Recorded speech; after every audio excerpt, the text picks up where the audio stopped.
नमस्कार, मेरा नाम अक्षय है और भारतीय होम प्रोडक्ट्स में आपका एक बार फिर से बहुत बहुत स्वागत है। तो आज हम आपके लिए लेके आए हैं हमारा बेस्ट सेलिंग मॉडल। जी हाँ, एक 3 HP जंबो पल्वराइजर मशीन। इस मशीन की कुछ खासियतें ये हैं कि आप इसमें अनाज, मसाले और जड़ी बूटी तीनों आइटम बहुत आसानी से इसमें पीस सकते हैं। तो अब हम बात कर लेते हैं इस मशीन की कुछ स्पेसिफिकेशंस के बारे में और तब तक आपको इस मशीन का ओवरव्यू भी करवा देते हैं।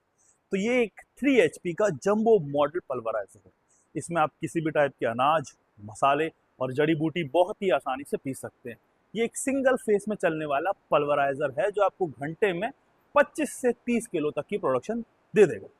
100% कॉपर वाइंडिंग के साथ 3 HP सिंगल फेज मोटर है जो 2880 आरपीएम पे चलती है और लगातार 4 से 5 घंटे तक आप इसे चला सकते हैं। पूरी बॉडी स्टील में बनी हुई है जिससे इसका लुक काफी अच्छा आता है और मशीन का कुल वजन 65 किलो है जो इसे एक हैवी ड्यूटी मॉडल भी बनाता है। अगर आप साइड में देख पाए तो उसमें आपको छोटे छोटे छेद दिए हैं जो ये एयर वेंट से जितनी गर्मी है वहां से बाहर आ जाती है और इसको एक फुल बॉडी लुक भी दिया हुआ है जिससे इसकी लुक, ड्यूरेबिलिटी और लाइफ तीनों बहुत बढ़ जाती है। तो आइए अब ना देर करते हुए हम बताते हैं कि ये मशीन आखिर में चलती कैसे। तो जो आप अपने सामने देख रहे हैं ये है वो मशीन। ये हो गया इसका हॉपर। जो भी मसाले हैं वो इस जगह से जाए, अनाज कहाँ से जाएगा मैं आपको थोड़ी देर में बताता हूँ। और ये है इसका main highlight. 3 HP jumbo model की खासियत ये है कि इसका चेंबर साइज मार्केट में मिलने वाले चेंबर से काफी बड़ा है। इसका कुल चेंबर साइज है 10 बाय 7 इंच, यानी 10 इंच की चौड़ाई और 7 इंच की गहराई।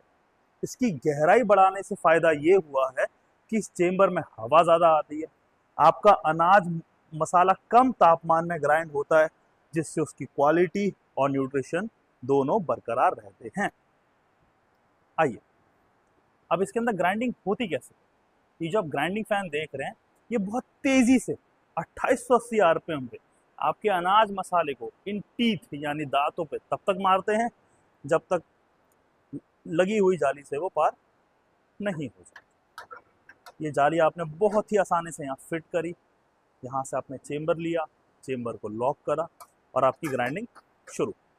आइए अब मैं आपको दिखाता हूँ इसके साथ आपको एक्सेसरीज में क्या क्या मिलता है। एक जाली अंदर लग गई है, 3, 6 6 जाली का सेट मिलता है। फिर आपको मिलता है क्लीनिंग ब्रश, एक कपड़ा जो आपके चेंबर के नीचे लग जाएगा, 6 रबड़ के पैर, इसे हम एंटी वाइब्रेशन नॉब्स भी कहते हैं जिससे मशीन में जो वाइब्रेशन होती है वो काफ़ी कम हो जाती है। और एंड में ये बिल्कुल है लिड। जब भी आपको मसाला ना करना हो और सिर्फ अनाज करना हो तो ये लिड लगाइए, इसको आगे फिट कीजिए और अब मशीन तैयार, आपका अनाज पीसने के लिए। ये मिलता है आपको ड्रम जिसमें आइटम सारा हो जाएगा कलर। आइए अब मैं आपको इसके मेन हॉपर में लेके चलता हूँ। ये रहा इसका मेन। हमने हॉपर के ऊपर एक ढक्कन भी ऐड किया है जिससे बाहर के आइटम इसके अंदर ना घुस पाए। ये सारे एक्सेसरीज हैं जिसको हम थोड़ी देर के लिए नीचे रख देते हैं। और ये है इसका शानदार बड़ा हॉपर। इसमें आप एक बारी में 5 से 8 किलो तक का आइटम रख के छोड़ सकते हैं और धीरे धीरे धीरे धीरे ग्राइंडिंग हो जाए।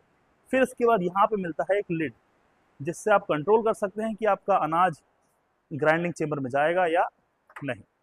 और फिर इसमें आपको मिलता है इलेक्ट्रिकल कंपार्टमेंट, आपकी वायरें इधर उधर ना लटके या फिर अगर इसे बाहर निकाल के आप रखेंगे तो ये हॉपर बंद नहीं होगा।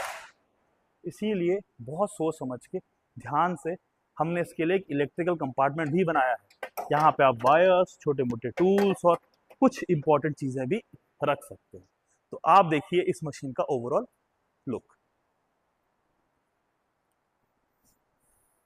बात करें सबसे इंपॉर्टेंट चीज, पहला प्रोडक्शन। इसमें आपको घंटे में 25 से 30 किलो का अनाज और 10 से 15 किलो तक के मसाले आप पीस सकते हैं। अगर मैं अनाज की बात करूं तो आप मक्का, सत्तू, गेहूं, बेसन, ज्वारी, बाजरा सब पीस सकते हैं।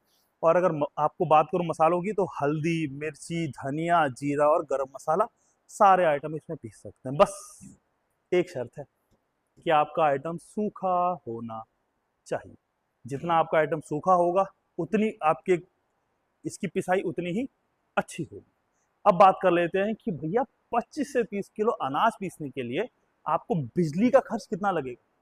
तो मैं आपको बता दूं, 1 घंटे में सिर्फ 2 यूनिट की बिजली के साथ आप 25 से 30 किलो की पिसाई बहुत आसानी से कर सकते हैं। तो है ना एक जबरदस्त सॉल्यूशन। अगर आपका एक किराने की दुकान है, अगर आप एक छोटा अनाज का व्यवसाय करना चाहते हो, या फिर आप अपनी बड़ी से मसाले फैक्ट्री को लगा के अपना काम चालू करना चाहते हो, बट आपको समझ नहीं आ रहा कि वो बड़ा सा प्लांट में कैसे लगाऊं, तो ये मशीन आपके लिए है। क्योंकि आप इसे सिंगल फेस में घर बैठे बैठे बिना किसी रजिस्ट्रेशन, बिना किसी लाइसेंस, बिना किसी बहुत बड़ी पूंजी को लगाए अपना काम चालू कर सकते हैं।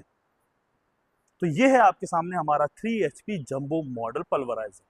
मैं मानता हूं कि मैंने सारी इन्फॉर्मेशन दे दी है, बट फिर भी कुछ ना कुछ इन्फॉर्मेशन रह सकती है। अगर आपके कोई भी सवाल हो तो नीचे दिए गए नंबर पर आप फोन कीजिए।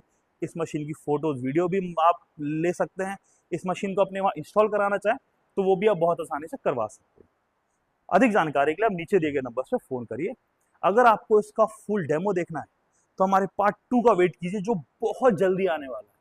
इसके लिए आप हमारे चैनल को सब्सक्राइब कर सकते हैं, ताकि जैसे ही हम वो वीडियो डालें आप इसकी लाइव ग्राइंडिंग होते हुए देख सकें। तो मिलते हैं आपसे पार्ट 2 में। तब तक के लिए सब्सक्राइब कीजिए, इस वीडियो को लाइक कीजिए, कुछ सवाल हो तो नीचे कमेंट कीजिए। मिलते हैं आपसे पार्ट 2 में। आज के लिए बस इतना ही। नमस्कार।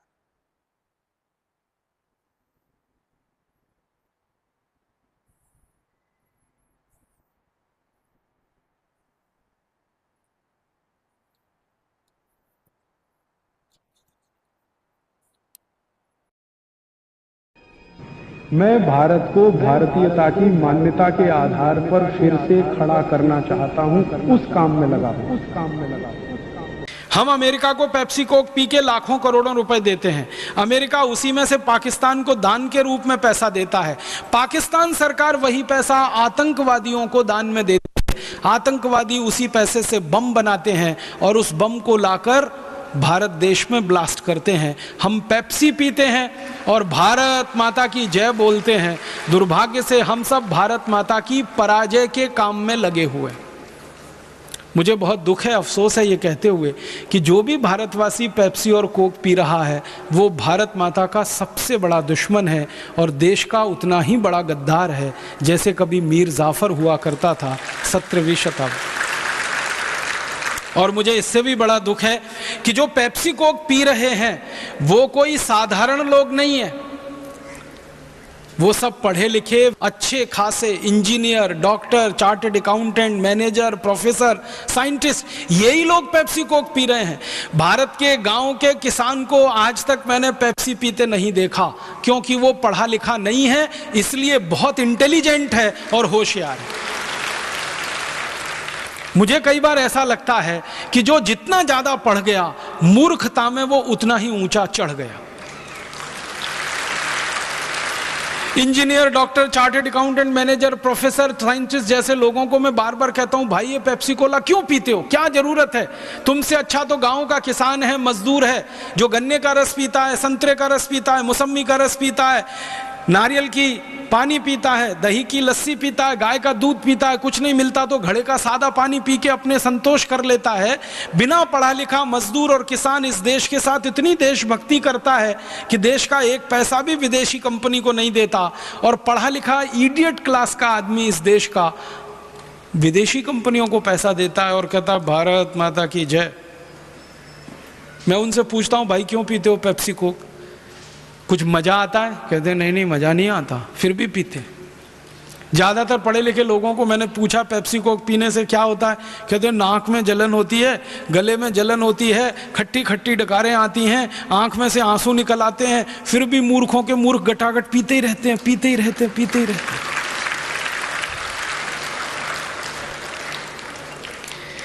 बहुत ज्यादा पूछो तो ये पढ़े लिखे लोग पता है क्या जवाब देते हैं? वो कहते हैं ये Pepsi Cola, Coca Cola best quality, इसलिए हम पीते हैं। फिर उनको पूछो ये बेस्ट क्वालिटी क्यों है? कहते हैं ये अमेरिका से आया है बन के, इसलिए बेस्ट क्वालिटी। ये पढ़े लिखे लोगों को यही समझ में नहीं आता कि अमेरिका से सब चीजें बेस्ट क्वालिटी यहां नहीं आती। जो चीज़ें अमेरिका में सबसे रद्दी क्वालिटी की मानी जाती हैं वही यहाँ आती हैं। कोई भी देश दुनिया में बेस्ट क्वालिटी किसी दूसरे को नहीं देता खाने पीने को। मैं आपसे एक सीधा सा सवाल करता हूँ, आप घर में खीर बनाते हैं, पड़ोसी को दे के आते हैं? बेस्ट क्वालिटी है इसलिए। आप घर में अच्छी से अच्छी खीर बनाते हैं, खुद खाते हैं, पेट भर के खाते हैं, और कुछ थोड़ी बच गई फेंकने के लिए तो पड़ोसी को देके आते हैं। ऐसे ही अमेरिका करता है। अमेरिका जो चीजें बेस्ट क्वालिटी बनाता है उनको पहले खुद खाता है, खुद पीता है। जब उसमें से रद्दी होके बच जाती है डंप करने के लिए, तब भारत जैसे देशों को दे दिया जाता है। तो बेस्ट क्वालिटी नहीं है, वो सबसे खराब क्वालिटी है। और क्या क्वालिटी है उसमें? पेप्सी और कोका कोला, जिसको हम पढ़े लिखे लोग बेस्ट क्वालिटी कहते हैं, उसका एक बार हमने प्रयोगशाला में परीक्षण कराया। तो प्रयोगशाला में परीक्षण करने से पता चला कि वो दुनिया की सबसे घटिया और रद्दी चीज़ है, पेप्सी और कोका कोला। आप पूछेंगे क्यों? हमारे घर में टॉयलेट साफ करने के लिए जो एसिड का इस्तेमाल हम करते हैं, वही एसिड पेप्सी और कोक में डाला जाता है। और इससे भी ज़्यादा ख़राब बात आप सुनिए कि हमारे घर में टॉयलेट क्लीनर जिसका नाम हार्पिक, या हमारे घर में